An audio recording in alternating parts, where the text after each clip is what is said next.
মনোবীক্ষণ polyclinic, চিকিৎসার জগতে এক দশক। এখন এখানে সব বিষয়ে ডাক্তারবাবু এক ছাদে তলায়। ফোন করুন 7477799515 এই নম্বরে। বহরমপুর শহরে পথে প্রচারে ইউসুফ পাঠান। মঙ্গলবার বহরমপুর পৌরসভার চেয়ারম্যান নারুগোপাল মুখার্জিকে সাথে নিয়ে চলল প্রচার ও জনসংযোগ। বহরমপুর পৌরসভার ১ নম্বর ওয়ার্ড ও ২ নম্বর ওয়ার্ডে পদযাত্রার মধ্য দিয়ে বাড়ি বাড়ি গিয়ে প্রচার সারলেন তৃণমূল প্রার্থী।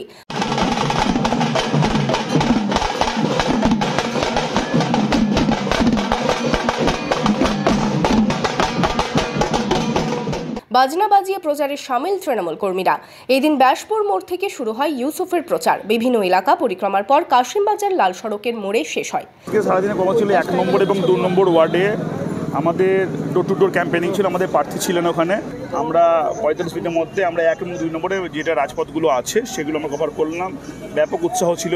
রাস্তা থেকে লোকজন এসে তাদের সেলফি তোলা থেকে শুরু করে তাদের যে ভোট যে ইউসুফ পাঠানকে দেবে, ইউসুফ পাঠান যে আলাদা জনপ্রিয়তা নেবে, মমতা বন্দ্যোপাধ্যায়ের যে উন্নয়ন ছাড়া বিকল্প কিছু নাই বিরোধী শক্তিদের, সেটা আছে প্রমাণিত হলো এবং ১ এবং ২ নম্বর ওয়ার্ডের যে জনোচ্ছ্বাস দেখি। ১৩ মে চতুর্থ দফায় ভোট বহরমপুর লোকসভা কেন্দ্রে। এবার মূলত এই কেন্দ্রে ত্রিমুখী লড়াই, তবে কেউ কাউকে জমি ছাড়তে নারাজ। ভোটের দিন যত এগিয়ে আসছে প্রচারও বাড়ছে পাল্লা দিয়ে। Bureau report, imagine community media.